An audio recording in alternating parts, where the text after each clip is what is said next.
తీర్చనేలా, నీ సహోదరుని నిరాకరింపనేలా మనమందరము దేవుని న్యాయపీఠము ఎదుట నిలుతుము.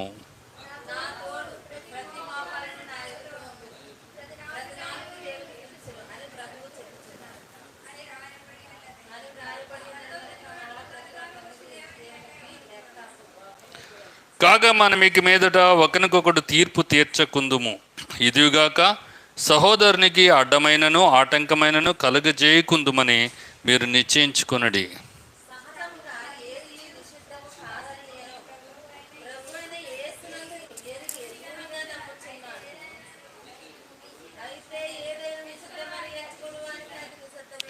నీ సహోదరుడు నీ భోజనం మూలముగా దుఃఖించినడల నీవికను ప్రేమ కలిగి నడుచుకునేవాడు కావు. ఎవని కొరకు క్రీస్తు చనిపోయినో వాని నీ భోజనం చేత పాడు చేయకము.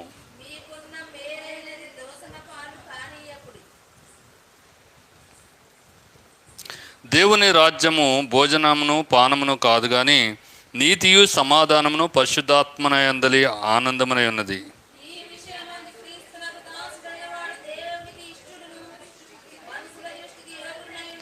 కాబట్టి సమాధానమును పరస్పర క్షేమాభివృద్ధిని కలుగజేయ వాటిని ఆసక్తితో అనుసరింతుము.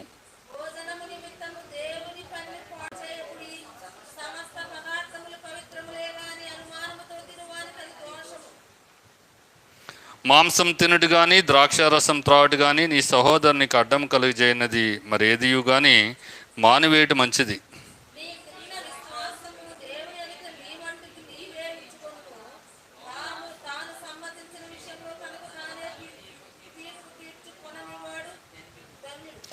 అనుమానించువాడు తినిన ఎడల విశ్వాసం లేకుండా తినను గనుక దోషి అని తీర్పు నందును. విశ్వాసం మూలము కానిది ఏదో అది పాపం. ప్రార్థన చేసుకుందాం.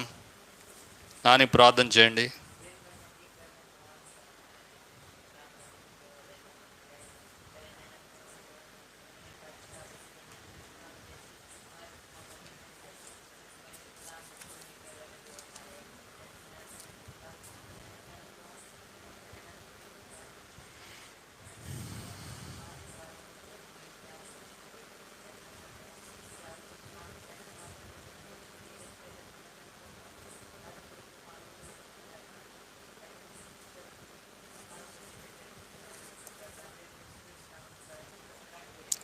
ఆమేన్. దేవుని యొక్క వాక్యంలో మనం చదువుకున్నటువంటి భాగాలన్నింటినీ కూడా గమనించినట్లయితే తీర్పు అని వ్రాయబడుతూ ఉన్నటువంటిది ఉంది. అయితే నీవు నీ సహోదరునికి తీర్పు తీర్చనేలా అంటూ ఈ యొక్క రోమీయులకు రాసిన పత్రిక 14వ అధ్యాయము 10వ వచనంలో అపోస్తలుడైనటువంటి పౌలు ప్రారంభించినటువంటి మాట. మరి యేసు ప్రభువు వారు కూడా మాట్లాడుతూ ఉన్నటువంటి వారు ఉన్నారు.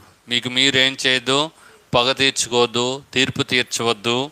ఎందుకంటే పగ తీర్చుట నా పని, తీర్పు తీర్చుట నా పని అని దేవుని వాక్యంలో మనం చూస్తూ ఉన్నటువంటి వారున్నాం. ఇంకా మనము ముందుకు వెళ్ళినప్పుడు కూడా 13వ వచనంలో కాగా మనమీక మీదట ఒకరికొకడు తీర్పు తీర్చకుందుముగాక.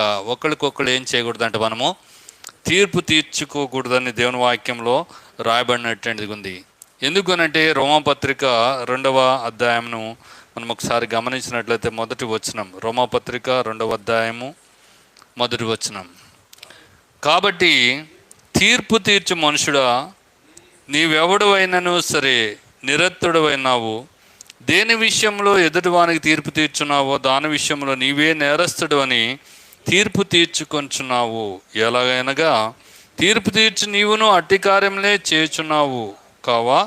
అట్టి కార్యములు చేయి వారి మీద దేవుని తీర్పు సత్యమును అనుసరించినదే అని ఎరుగుదుము.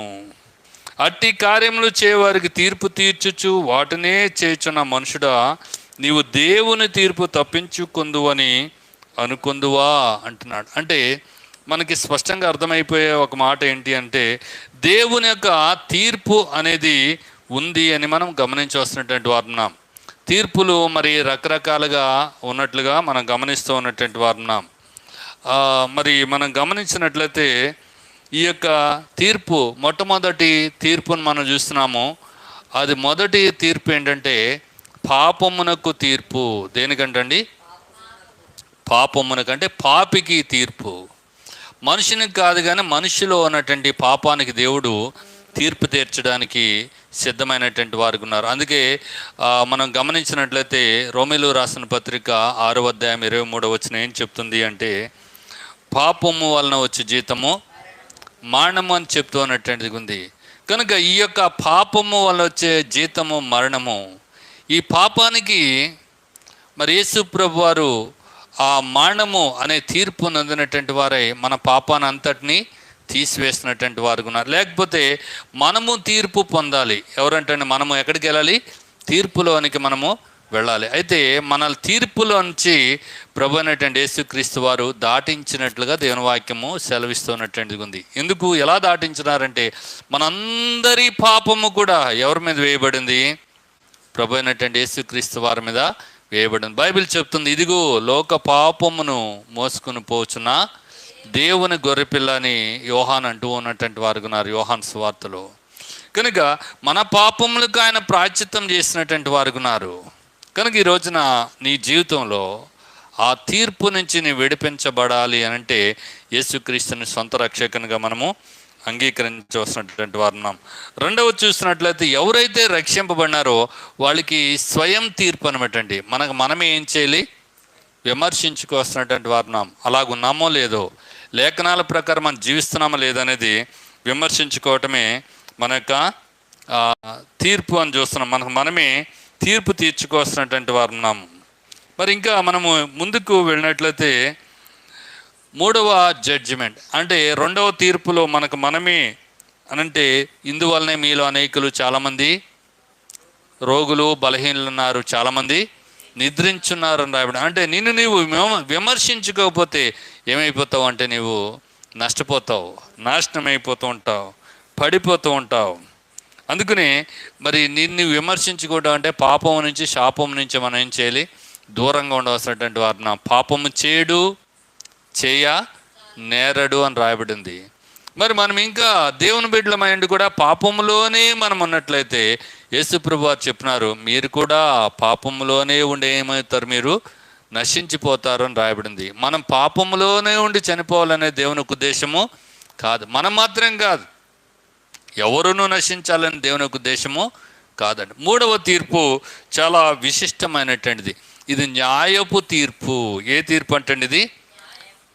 క్రీస్తు యొక్క న్యాయపు తీర్పు. మరి క్రీస్తు న్యాయాధిపతి కదా, అందుకు ఆ న్యాయంగా తీర్పు చేస్తూ ఉంటాడు. చాలామంది మనం చూస్తుంటాం, ఏది న్యాయమో అదే చేయండి, దయచేసి న్యాయంగా తీర్పు తీర్చండి అంటూ ఉంటాం.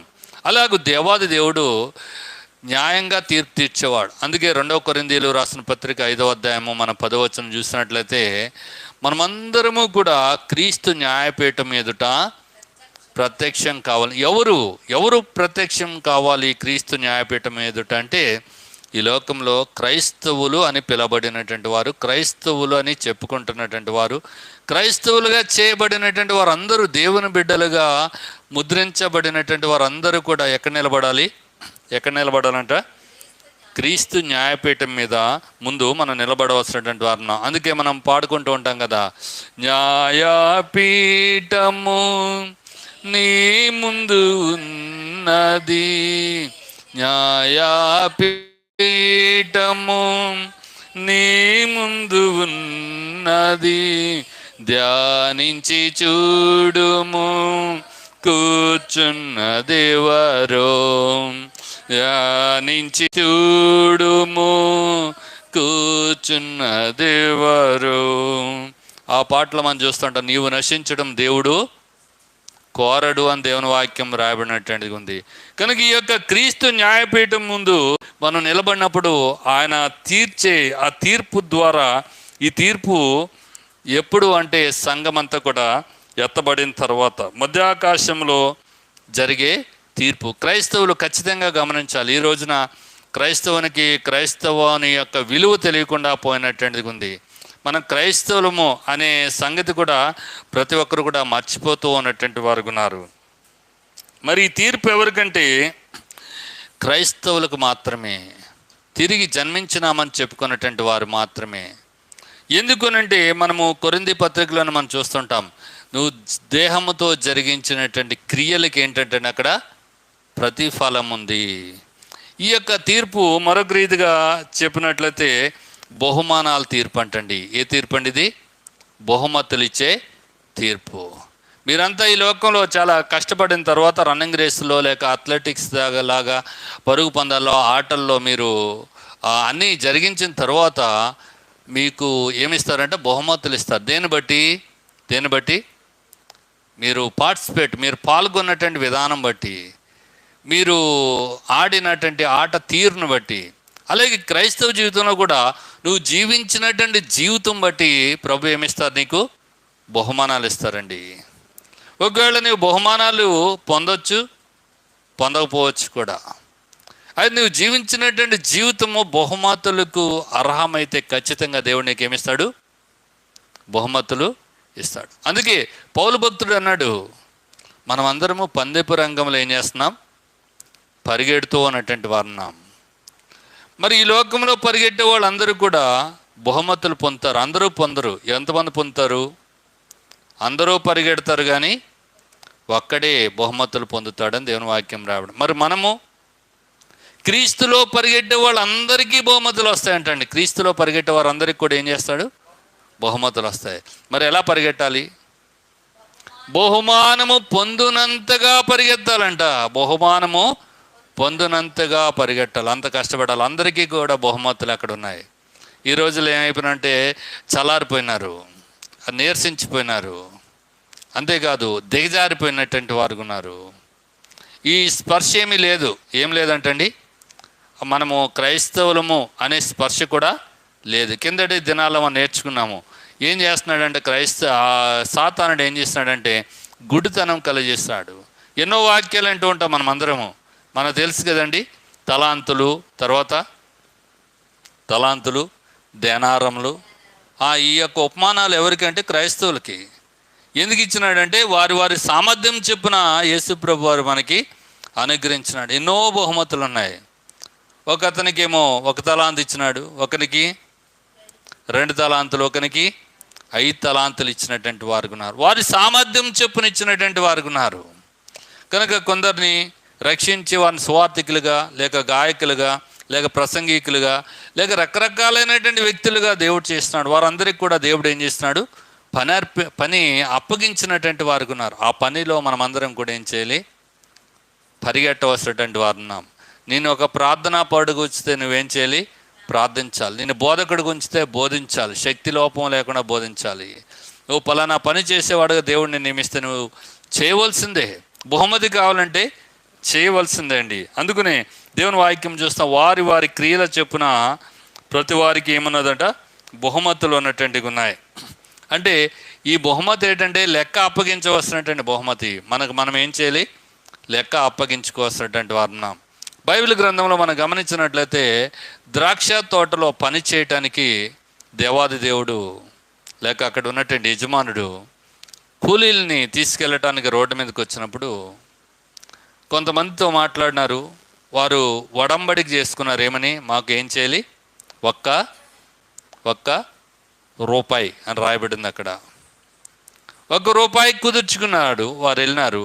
మరలా 11 గంటలకి, 12 గంటలకి, 3 గంటలకి, 2 గంటలకి, చివరికి 4 గంటలకు కూడా ఉన్నటువంటి అక్కడ వాతావరణాన్ని గమనించిన వాళ్ళందరినీ కూడా తన ద్రాక్ష తోటలోనికి వెళ్ళి పని చేయమని ఆ యజమానుడు అంటాడు, మీకు ఏది న్యాయమో అది నేను చేస్తానని చెప్పిన తర్వాత సమయం అంతా అయిపోయిన తర్వాత తన యొక్క పనివాడిని పిలిచి యజమానుడు అంటాడు, ఏం చెప్తాడంట?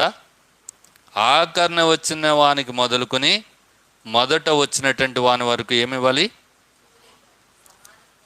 కూలి ఇమ్మని చెప్పినప్పుడు ఇప్పుడు ఫస్ట్ లైన్లో ఎవరున్నారు? లైన్లో మొట్టమొదట ఎవరున్నారు? ఆఖరణ వచ్చినటువంటి వ్యక్తి ఉన్నాడు.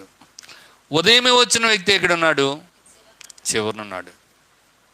మొట్టమొదటి వ్యక్తికి ₹1 ఇచ్చినాడు. అలాగా అందరికి ఇచ్చుకుంటూ వస్తుంటే అడుగుతాడు కదా వెనకాల ఉన్నవాడు, ఏమడుగుతాడు? నీకు ఎంత ఇచ్చారు? నువ్వు 1 గంటే పని చేసినావు కదా, నువ్వు 2 గంటలే పని చేసినావు కదా, మరి నేను పొద్దున్న సాయంత్రం పని చేస్తాను, నీకు ₹1 ఇచ్చినాడంటే నాకు ఎంత ఇస్తారు? చాలా వస్తాయి అనుకున్నారు. చివరికి ఈయనకు కూడా ఏమి ఇచ్చినారు? ఇచ్చినప్పుడు ముఖం చిన్నబుచ్చుకున్నాడంట. నువ్వు నాకు చాలా అన్యాయం చేస్తున్నావు. నేను ఉదయం నుంచి సాయంత్రం వరకు ఎండ బాధ తట్టుకుని నేను ఎంతో కష్టపడితే ఇప్పుడే వచ్చి 1 గంట మాత్రమే చేసిన పని వారితో నీవు నన్ను ఏం చేస్తున్నావు, సమానంగా చేస్తున్నావు అని అంటే అక్కడ యజమానుడు అంటాడు, స్నేహితుడా, చెలికాడా, నేను నీకు అన్యాయం చేయలేదే, నేను నీకేం చేయలే, అన్యాయం చేయలే.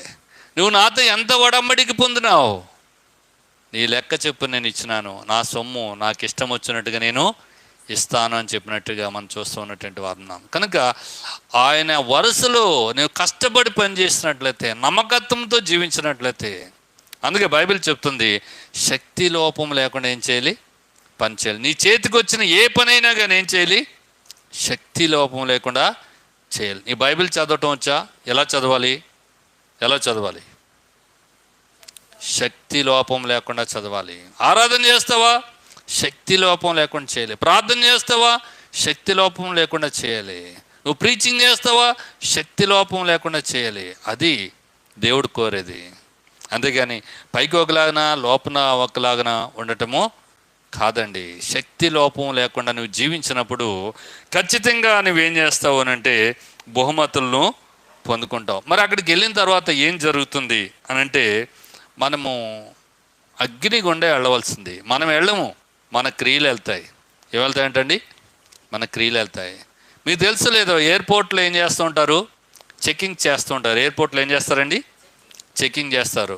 ఎవరిని చేస్తారు, బ్యాగ్స్ ఖచ్చితంగా చేస్తారు. బ్యాగ్లో దొరికింది అనుకో, ఎవరిని పట్టుకుంటారు, బ్యాగ్ని పట్టుకోవచ్చు కదా, బ్యాగ్ని లోపలేయచ్చు కదా, ఏరు. అలాగే ఇక్కడ గమనించినట్లయితే నీ శరీరం కాలిపోదు, అక్కడ నీ క్రియలు ఏమవుతాయి, అగ్ని గుండం గుండా వెళ్తాయి. అవి వెండి, వెలగల రాళ్ళు, బంగారము, వీటితో నీ జీవితాన్ని కట్టుకున్నట్లయితే అవి అగ్నిలోంచి వెళ్ళినా కానీ ఎలాగుంటాయంటండి, అలాగే ఉంటాయి. ఒకవేళ కర్ర, కొయ్యకాలు, గడ్డి ఇలాంటి జీవితం నీలో ఉంటే నువ్వు ఖచ్చితంగా ఏం చేస్తావు, నష్టపోతావు. అక్కడ అవమానం పొందుతావు, నీకు ఏ బహుమతి కూడా రాదు. అందుకనే పౌలు అపోస్తలుడు అంటున్నాడు, మరి ఈ యొక్క 3వ తీర్పులో 5 కిరీటాలు ఉన్నాయండి. ఎన్ని కిరీటాలు ఉన్నాయంట, 5 కిరీటాలు. ఎందుకు ఈ పరిశుద్ధాత్మ దేవుడు ప్రేరేపిస్తున్నాడు అని గమనించినట్లయితే మనం ఈ కిరీటాలు పొందుకోవాలనే దేవునికి ఉద్దేశం. మరి మీకు అలాంటి ఆసక్తి ఉంటే ఈ మాటలు మీకు ఉపయోగకరంగా ఉంటాయి. లేకపోతే చాలామంది బలహీనంగా మాట్లాడుతూ ఉంటారు. పరలోకంలో దేవుడు ఎక్కడో నాకు మూలం సీట్ ఇస్తే చాలండి, మూలం చోటిస్తే చాలు. ఇది కాదు క్రైస్తవ జీవితం. పౌలు భక్తుడు అంటున్నాడు, మొట్టమొదటి కిరీటం గురించి మాట్లాడుతూ, నాక పరుగును కడమొట్టించి తిని విశ్వాసమును కాపాడుకుంటుని నా కొరకు ఏమున్నదంట, ఏం కిరీటం ఉంది, నీతి కిరీటం ఉంది. ఏం కిరీటం ఉన్నదంట, నీతి కిరీటం. నీతి కిరీటం ఎవరికి వస్తుంది, విశ్వాసమును కాపాడుకోవాలి, మంచి పోరాటము పోరాడాలి. మూడవది ఏంటని చెప్పండి, విశ్వాసమును కాపాడుకోవాలి, పరుగును కడముట్టించాలి, మంచి పోరాటము పోరాడాలి. ఆయన అన్నాడు, మంచి పోరాటం పోరాడినాను, విశ్వాసమును కాపాడుకున్నాను, పరుగును కడముట్టించాను. ఈ 3 ఉంటే ఏమొస్తుంది, ఏ కిరీటం, ఏం కిరీటం అంట, నీతి కిరీటం వస్తుంది. నాకు మాత్రమే కాదు, ఆయన అంటున్నాడు, నాకు మాత్రమే కాదు, నా వలే ఎవరైతే పరిగెడతారో, నా వలే ఎవరైతే మంచి పోరాటం పోరాడతారో, ఎవరైతే విశ్వాసాన్ని కాపాడుకుంటారో, ఎవరైతే పరుగును కడముట్టిస్తారో, అటు వారందరికీ కూడా ఆ ప్రభు ఏమిస్తాడంట, ఆదైనా మన నీతి కిరీటం ఇస్తాడు. మరి మీరు పరిగెడితే మీకేముంది, నీతి కిరీటం ఉంది. 2వ కిరీటము జీవ కిరీటము. ఏ కిరీటం అంటండి, ఇది జీవ కిరీటము.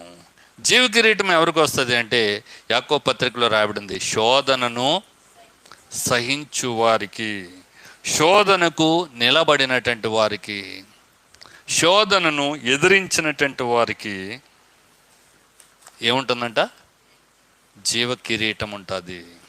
శోధన వస్తుంది, నువ్వు దాన్ని ఏం చేయాలి, ఎదిరించాలి. సాతానుడు వస్తాడు, వాడిని ఏం చేయాలి, ఎదిరించాలి. నిన్ను ఆత్మీయంగా ఎదగకుండా ఎన్నో శక్తులు నీ మీద పనిచేస్తుంటాయి. ఏం చేయాలి నువ్వు? వాటిని గెంటుకుని రావాలి. ఈరోజు ఒక సహోదరులతో మాట్లాడుతూ నేను చెప్పిన సమస్యలు వస్తూ ఉంటాయి. అవి ఎలాగుంటాయంటే, మన ఇంట్లో పాడైపోయినట్టు ఇంట్లో బూజు ఉంటుంది కదా, మనం గుమ్మంలోంచి వెళ్తుంటే బూజు అంత అడ్డంగా ఉంటుంది. ఏం చేయాలి? అయ్యో బూజు ఉందని వెనక్కి పారిపోతావా? చేతులతో ఇలాగ అనుకుని ఏం చేయాలి? మనం ముందుకి సాగాలి. అలాగే క్రైస్తవ జీవితం కూడా అంతే. శోధనలు వచ్చినప్పుడు, ఇరుకులు వచ్చినప్పుడు, ఇబ్బందులు వచ్చినప్పుడు, అభ్యంతరాలు వచ్చినప్పుడు అక్కడే ఆగిపోతే మనం ఇక్కడి దాకా రావాల్సిన అవసరము లేదు. ఈ రోజున శోధన, ఏదో శోధన. మనం ఎందుకు రామంటే ఇంతకుముందే చెప్పినాము, మనకేం లేదంటే మనము మృతుల్లోంచి లేచినాము అన్న సంగతి మనం తెలియలేదు. మనం సజీవులమని మనం అనుకుంటలే. యేసు ప్రభువు చెప్పినారు, మృతులలో నుండి నువ్వు లేచి నీవే ఏం చేయాలి? సజీవుడిగా రుజువు చేసుకోవాలి. మృతుల్లోంచి లేవు, నువ్వు మృతుల్లోంచి లేవాలి. సజీవులం అనుకుని లేగు. కానీ లేస్తలే, నేను అవుటువాడిని అనుకుంటున్నావు, గుడ్డువాడిని అనుకుంటున్నావు, కుంటువాడిని అనుకుంటున్నావు. కనుక మనం అక్కడే ఉన్నాం. ఈరోజు ఒక విషయాన్ని ప్రభు నా మనసులో తీసుకొచ్చినప్పుడు నాకు అనిపించింది, నిజమే కదా, ఇక్కడ ఏముందండి? దేవుని యొక్క ఆలయం ఉంది. అంటే దేవుని యొక్క మాటలు వినిపించే స్థలం ఇది. ఇక్కడి నుంచి దేవుని మాటలు బయటికి వినిపిస్తూ ఉంటాయి. కానీ బయట గమనించినట్లయితే కార్ఖానా ఉంది, పనులు చేసుకుంటూ ఉంటారు. వాళ్ళకి దేవుని మాటలకి ఎంత దూరం ఉందంట? కొంచెమే దూరం ఉంది. సంవత్సరాల తరబడి ఏం చేయి నువ్వు? అపోస్తల కార్యం 3వ అధ్యాయంలో ఉన్నటువంటి ఆ కుంటివాని వలె అక్కడే ఉండిపోతున్నారు. అయ్యో ఎంత భయానకమైనటువంటి పరిస్థితి.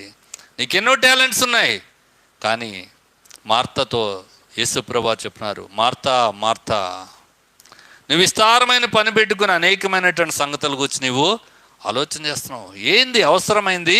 ఒకటే, ఏం కావాలది? రక్షణ కావాలి. కనుక ఈ రోజున నీ శ్రమ వచ్చిందని ఆగిపోతే నువ్వేం పొందుకోలేవంట? జీవ కిరీటాన్ని పొందుకోలేవు. యేసు ప్రభువు వారు శ్రమ రాదు అని చెప్పలే, ఆటంకం రాదని చెప్పలే, అభ్యంతరాలు రావని చెప్పలే. 10 దినములు శ్రమ కలుగును, మరణం వరకు నమ్మకంగా ఉండుము, నేను నీకు జీవ కిరీటం ఇస్తానని చెప్తున్నారు. చూడండి, ఏదో ఒక కిరీటం వస్తే చాలు అనుకుంటున్నాం కదా మనమంతా. ఎన్ని కిరీటాలు కావాలి? అథ్లెటిక్స్ అంటారు, వాళ్ళు ఏదో ఒక బహుమతి పొందుకుంటే చాలు అనుకుంటారా? లేదు. 200 మీటర్స్లో నేను నెగ్గాలనుకుంటాడు, 400 మీటర్స్లో నేను నెగ్గాలనుకుంటాడు, హాకీలో నేనే నెగ్గాలనుకుంటాడు. అలాగున మనకు కూడా ఒక ఆశ ఉండాలి. కిరీటాలన్నీ ఎవరి అంట? కొత్తన పాట పాడుకుంటున్నాం అంతే, మనం వట్టిదండి. దీన్ని నువ్వు మోసం చేసుకుంటున్నావు. ఏం పాట అది? గ్రంథ వాగ్దానంబులన్నీ నావి,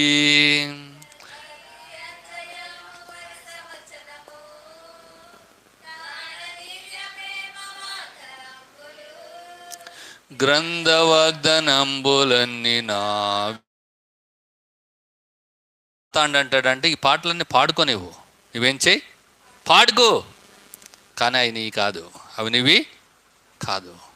ఎందుకంటే ఈరోజు ఒక వ్యాఖ్యానం చేస్తున్నప్పుడు తాబేలు గురించి మాట్లాడాను. తాబేలు దేనికి సాదృశ్యం అంటే సోమర్తనానికి సాదృశ్యం, బద్ధకానికి, ఆలస్యానికి సాదృశ్యం అంట. దేవుడు అంటాడంట, ఇదే రక్షణ దినము, ఇప్పుడే రక్షణ దినము, ఇప్పుడే నువ్వు మారు మనసు పొంది, ఇప్పుడే నువ్వు నీ జీవితాన్ని మార్చుకో, ఇప్పుడే అంటుంటే సాతాండు అంటాడంట, ఏమంటాడు? ఇప్పుడు కాదులే, ఇంకోసారి చూద్దాంలే, ఇంకో తరుణం వస్తుంది. ఈ జనవరి 1 వెళ్ళిపోతే ఇంకో జనవరి 1 వస్తుందిలే, ఇప్పుడు కాలువ కట్టేస్తే ఇంకో కాలువ వస్తుందిలే కదా. ఇక్కడ గమనించినట్లయితే సాతాను చూడండి, గ్రంథ వాగ్దానాలన్నీ నీవే అని పాడుకోమంటాడు. కానీ నువ్వు మాత్రం నీకు ఒక్క వాగ్దానం కూడా వస్తుందని నువ్వు అనుకోవద్దని ఏం చేస్తూ ఉంటాడు? మనల్ని మోసం చేస్తూ ఉంటాడు. అందుకని మనం ఆ యొక్క కిరీటాలన్నీ మనకు కావాలండి. మొదటి కిరీటము నీతి కిరీటము ఎవరికి ఇస్తాడు? ఇది విశ్వాసాన్ని కాపాడుకోవాలి, కడవరకు పరిగెట్టాలి, క్వాలిటీ పోరాటం చేయాలి, మంచి పోరాటాన్ని చేయాలి. ఏమొస్తుంది? నీతి కిరీటం వస్తుంది. జీవ కిరీటం ఎవరికంటే శోధనలు వస్తాయి, ఇబ్బందులు వస్తాయి, శ్రమలు వస్తాయి, అయినప్పుడు కూడా వాటిని ఎదుర్కొని నిలబడాలి. దేవుని వాక్యం సెలవిస్తుంది, దేవునికి లోబడి ఉండుడి, అపవాదన ఎదిరించుడు, అప్పుడు వాడు మీ వద్ద నుండి పారిపోను. వీళ్ళకి ఇచ్చే కిరీటం ఏంటంటే జీవ కిరీటము. ఏ కిరీటం అండి? జీవ కిరీటం. మూడో కిరీటాన్ని జ్ఞాపకం చేసుకుంటాం, అక్షయ కిరీటము. ఏ కిరీటం అంటే ఇది? అక్షయమైనటువంటి కిరీటం. ఈ కిరీటం గురించి 1 కొరింథీ 9:24-25 అధ్యాయాల్లో మనం చూస్తుంటాం. అపోస్తలుడైన పౌలు అంటాడు, నా శరీరాన్ని ఏం చేస్తున్నాను? నేను నలగొట్టుకుంటున్నాను. దయచేసి చదవండి 1 కొరింథీ 9:24-25 వచనాలు.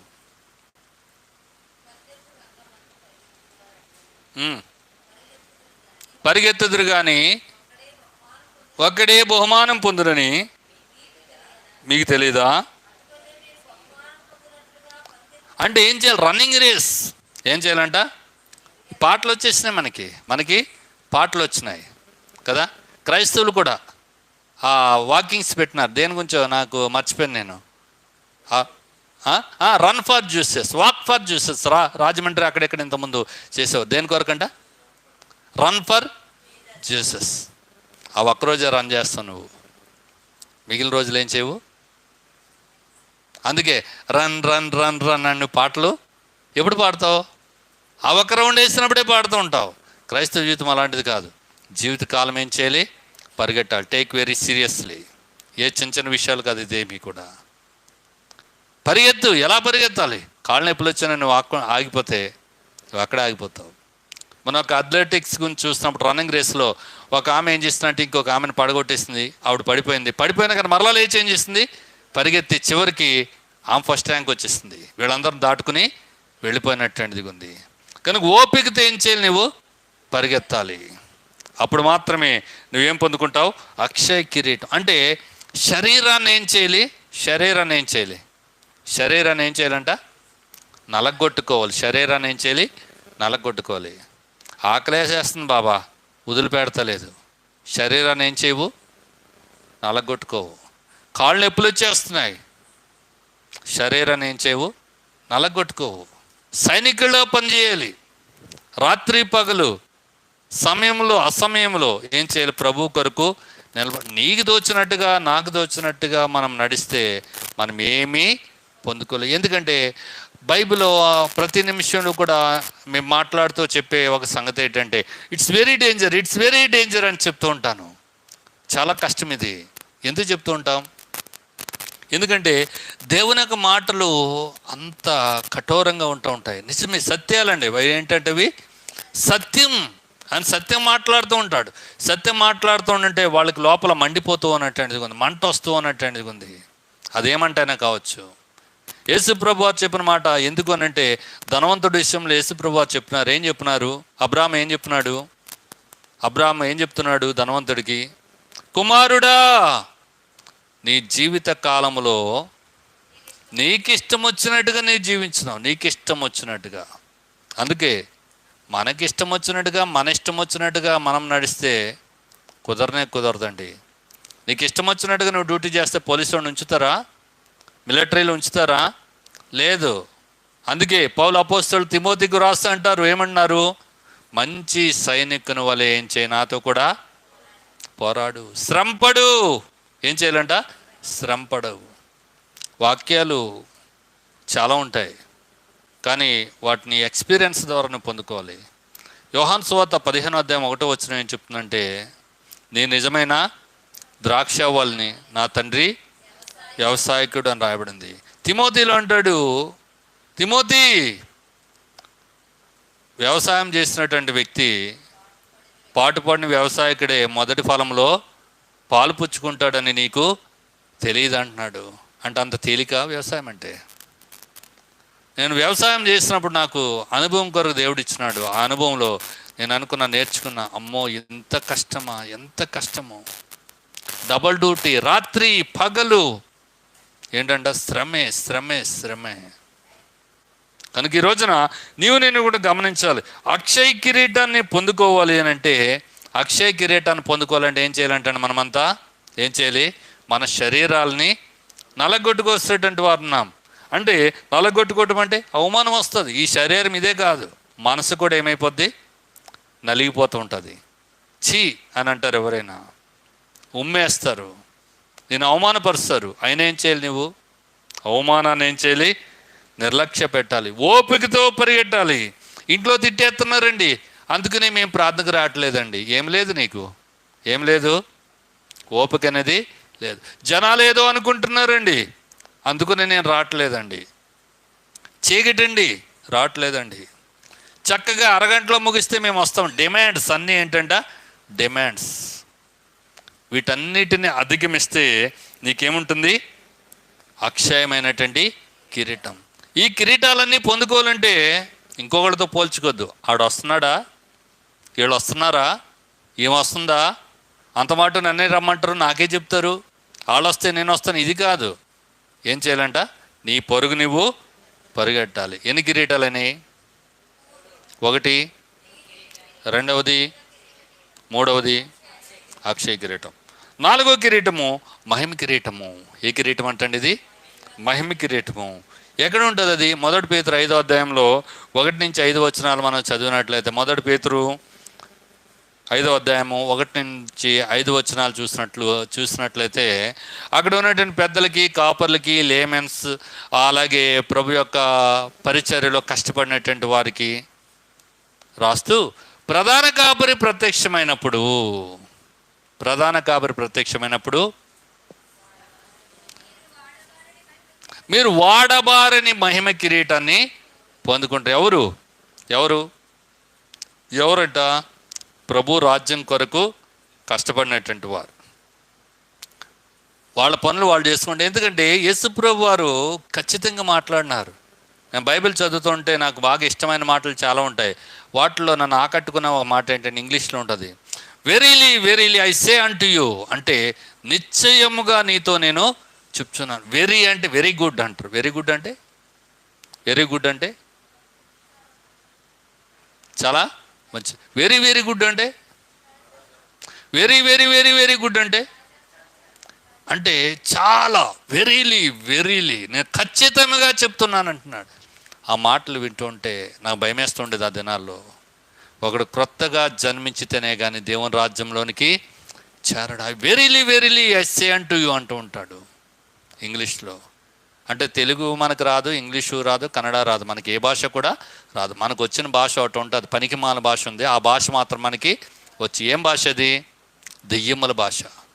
బైబిల్ ఒకటి చెప్తుంటే దాన్ని ఇంకో దానికి లింక్ ఎట్టేస్తూ ఉంటాం మనం కదా. బైబిల్కి 100% క్వాలిటీ ఉంటే దీన్ని ఏం చేస్తూ ఉంటే 20% క్వాలిటీలోకి ఏం చేస్తాం? దించేస్తూ ఉంటాం. అది ఇది ఒకటే అనుకుంటూ ఉంటాం. నో. అందుకే ఈ లోకంలో క్రైస్తవులు కూడా ఏం చేస్తున్నారంటే తప్పుని తప్పు అని చెప్పడంలో ఏమైపోయినారు? విఫలమైపోయినటువంటి వారు. అమ్మ అలా చెప్పకూడదండి, చెప్తే వాళ్ళు ఏమనుకుంటారు? బాధపడతారండి. అలా చెప్తే వాళ్ళు ఏమైపోతారు? వెనక్కి వెళ్ళిపోతారండి. ఏమనకూడదంట? పాపాన్ని ఏమనకూడదు. ఏమనాలి? పొరపాటుని జరగటం అంటే ఏంటి? పొరపాటు, ఏదో చిన్న పొరపాటు అనాలి. అందుకే ఓ భక్తుడు రాస్తూ, బిల్లీ గ్రహం గారు రాస్తున్నారు, విషం డబ్బా ఉంటుంది అంటండి, విషం బాటిల్ చిన్నది. ఆ విషం బాటిల్ మీద ఉన్న స్టిక్కర్ ఉంటుంది కదా, ఉంటుంది ప్రతి బాటిల్కి స్టిక్కర్. టస్క్యూ దానికి ఏముంటుంది? దగ్గరికి స్టిక్కర్ ఉంటుంది. ఆ స్టిక్కర్ పీకేసి ఇంకో స్టిక్కర్ అంటించి హనీ పేరెట్టుకుంటాం కదా. ఏం పేరు? హనీ తేనె అని స్టిక్కర్ అంటిస్తే ఏమవుద్ది?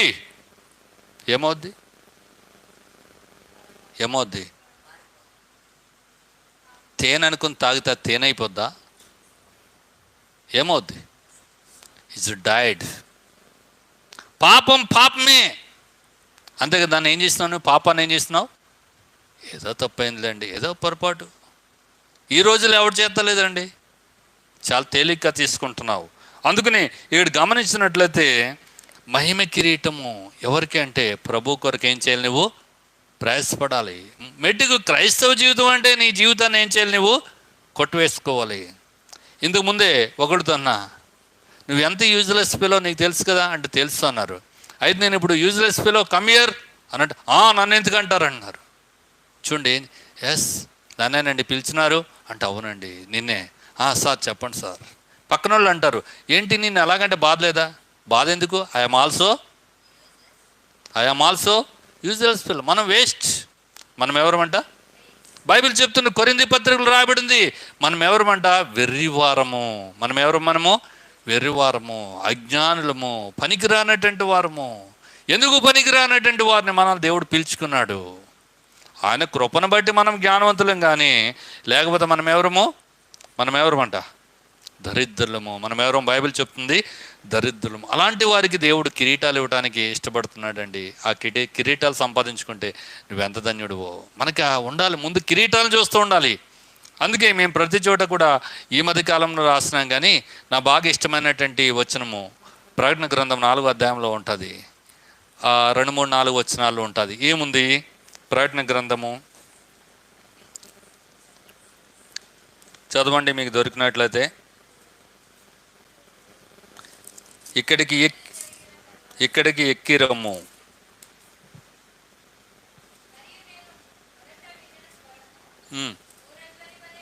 మొదటి వచనం, ఈ సంగతులు జరిగిన తర్వాత నేను చూడగా అదిగో పరలోకమందు ఒక తలుపు తెరచి ఉండెను. మాట్లాడిన వాడు ఏమంటున్నాడు? ఇక్కడికి ఎక్కిరమ్ము, ఇక మీదట జరగవలసిన వాటిని నీకు తెలియజేస్తాను. ఇక్కడికి ఎక్కిరమ్ము. ఏం చేయాలి? నువ్వు ఇక్కడికి ఎక్కిరమ్ము. వెనక్కి చూసుకోవద్దు. ఎక్కడికి? ఇదిగో పరలోకము, ఇక్కడికి ఎక్కిరమ్ము. నువ్వు ఎక్కి రావాలి, అది చూడాలి. పరలోకం చూసారంటే చూడలేదండి అంటారు. కనిపిస్తుందా? ఎందుకంటే మనము దాంట్లోకి వెళతాలే. యెషయా దేవుని యొక్క ఆలయంలోనికి వెళ్తే ఏం కనిపించింది? పుల్పిట్ చాలా బాగుందండి. ఏం బాగుంది? పుల్పిట్. మనకేం కనిపిస్తుంది? పులిపేట అండి. టేబుల్ అబ్బాయి ఎంత బాగుందండి, స్టేజ్ ఎంత బాగుందండి, గుడి ఎంత బాగుందండి, చర్చికి వెళ్తే అబ్బాయి ఎంత బాగుందండి. ఏం కనిపిస్తుంది నీకు? ఇక్కడ ఉన్నటువంటి అలంకరణాలు మాత్రమే కనిపిస్తుంటాయి. ఏం కనిపించాలి మనకి? పరలోకం మనకి కనిపించవలసినటువంటిది ఉంది. కనుక ఇక్కడ గమనిస్తే మహిమ కిరీటము. ఏ కిరీటం అండి? 4వది మహిమ కిరీటం. 5వ కిరీటము ఆనంద కిరీటము. ఏ కిరీటం అండి? 5వది ఆనంద కిరీటము. ఆనంద కిరీటంలో ఎవరుంటారంటే విశ్వాసులు ఉంటారు. ఎవరుంటారంటే అండి? విశ్వాసం. నువ్వు ఒక విశ్వాసివై ఉండి ఒక వ్యక్తిని ఏం చేయాలంటే, అనేకులను ఏం చేయాలి? ఎక్కడ నడిపించాలి? క్రీస్తు దగ్గరికి నడిపించినప్పుడు నీకు కిరీటాలు ఉంటాయి. ఏం కిరీటము? నీ సొంత జీవితాన్ని నువ్వు కాపాడుకుంటూ ప్రభువులో నమ్మకంగా పరిగెత్తినందుకు నీకేమిస్తాడైనా? నీతి కిరీటం ఇస్తాడు. నీకు వచ్చినటువంటి శోధనలో, శ్రమల్లో, ఇరుకుల్లో, ఇబ్బందుల్లో, అనారోగ్యంలో నీవు దేవుని వదిలిపెట్టకుండా నిలబడి నీవు ఆ శోధనను జయించినందుకు నీకేమిస్తారు? జీవ కిరీటం ఇస్తారు. 3వ కిరీటం, నీ శరీరాన్ని నువ్వు నలగొట్టుకున్నందుకు నీకేమిస్తారు? అక్షయ కిరీటం. 4వ కిరీటము, చూడండి, ఒక గుంపుని ఏర్పాటు చేసి లేక నువ్వు ప్రజల కొరకు నువ్వు పడినటువంటి శ్రమకి ఏమిస్తాడంటే ఆయన మహిమ కిరీటము. 5వ కిరీటము ఏం కిరీటం? ఇది ఆనంద కిరీటము. ఈ కిరీటం నిండా ఏముంటాయంటే స్టార్స్ ఉంటాయి. ఏముంటాయంటే దీని నిండా స్టార్స్. బలా నమ్మకమైన మంచి దాసుడా, 100 మందిని భలే రక్షించినావు నీ సాక్ష్యం ద్వారా. 20 మందిని దేవుని దగ్గరికి నువ్వేం చేసినావు? తీసుకొచ్చినావు. వాళ్ళు కొరడాలతో నేను కొట్టినా కానీ నువ్వు బాధపడకుండా ఇంకా అలాగే నా కొరకు నువ్వు అలసిపోలేదు. చూడండి, నీవు ఎంతమందిని అయితే దేవుని దగ్గర నడిపించినావో అన్ని స్టార్స్ ఎక్కడుంటాయి? నీకు ఆ కిరీటంలో ఉంటాయి. కనుక ఈ కిరీటాలు మన కొరకు ఉన్నాయండి. ఎవరి కొరకండి ఇవన్నీ? ఈ కిరీటాలు మనం పొందుకోకపోతే మన జీవితం వ్యర్థం. ఎందుకంటే బైబిల్ గ్రంథం చెప్తుంది, కొందరు ఎందుకు లేపబడతారంట? నిత్య జీవాన్ని అనుభవించడానికి. మరికొందరు నిత్యము నిందల పాలవటం, అవమానాలు పాలవటం. ఏమంటారు అక్కడ? ఏమయ్యా, ఇంత రక్షించాను నిన్ను, నీ కొరకు రక్తం కాచున్నాను, ఏంటి నువ్వు నా కొరకు ఏమీ చేయలేదు? ఎవరు వాడు? ఒక్క తలాంతను ఏం చేసినాడంట? ఒక్క తలాంతను ఏం చేసినాడు? ఒక్క తలాంతని లేక ఒక్క దేనారాన్ని ఏం చేసినాడు? ఒక్క మీనాన్ని ఏం చేసినాడంట? గొయ్యి తీసి రుమాలను చుట్టి గోతులో పెట్టి పాతి పెట్టి యేసు ప్రభు దగ్గరికి వచ్చి అంటున్నాడు, అయ్యా ఇదిగో నువ్వు విత్తని చోట, చల్లని చోట కూర్చుకొనువాడు అన్న కఠినుడు అని నాకు తెలుసు. కనుక నేను చేస్తున్నా, ఇదిగో నీ రూక, నీ మీన నువ్వు తీసుకొని, నీ ధ్యానారము నువ్వు తీసుకో. యేసుప్రభు వారు అంటారు, చీ సోమరువైన చెడ్డదాసుడా, సోమరి, నువ్వు నేను ఇచ్చిన రక్షణ వాల్యూ నీకు తెలియలేదు. ఏముంటుంది ఆయనకి? ఏముంటుంది? అవమానము. వీడిని కాళ్ళు చేతులు కట్టేసి ఎక్కడ పడేయండి? చీకట్లో పడేయండి. వీడికి ఉన్న రక్షణ తీసేసి లేని వాని దగ్గర నుంచి ఉన్నది కూడా తీసేసి కలిగిన వానికి ఇవ్వబడి అని రాయబడింది. కనుక అవమానం ఏంటంటండి? అవమానం. ఈ రోజున మనం అవమానం పొందడానికి కాదండి దేవుడు మనం పిలిచింది. బలా నమ్మకమైన మంచి దాసుడా, బలా నమ్మకమైన మంచి దాసుడా, ఈ కొంచెం జీవితంలో నువ్వు ఎలాగున్నావు? నమ్మకంగా ఉన్నావు అని మనకి బహుమతులు దేవుడు సిద్ధపరిచినాడండి. కనుక దయచేసి ఈ బహుమతులన్నీ కూడా మనము పొందుకోవాలనేది దేవుని యొక్క ఉద్దేశము. ఒకవేళ మనం ఈ బహుమతులకు ఎంత దగ్గరగా ఉన్నాం, ఎంత దూరంగా ఉన్నాం ఒకసారి పరీక్ష చేసుకుందాం. వారాంతంలో ఉన్నాము. మనకి అసలు ఏదైనా ఒక కిరీటమైన మనల్ని వరిస్తుందంటారా? ఒక కిరీటానికైనా మనం పాత్రలుగా ఉన్నామా? ఆయన 5 కిరీటాలు ఇవ్వడానికి సిద్ధంగా ఉన్నాడు. కనుక 5 కిరీటాలను మనం పొందుకున్నట్లు పరిశుద్ధాత్మ దేవుడు సహాయం చేసి నడిపించును గాక. మోకరించండి, మరి ప్రార్థన చేసుకుందాం. నాతో కూడా మీరు అందరూ కూడా ప్రార్థన చేయండి.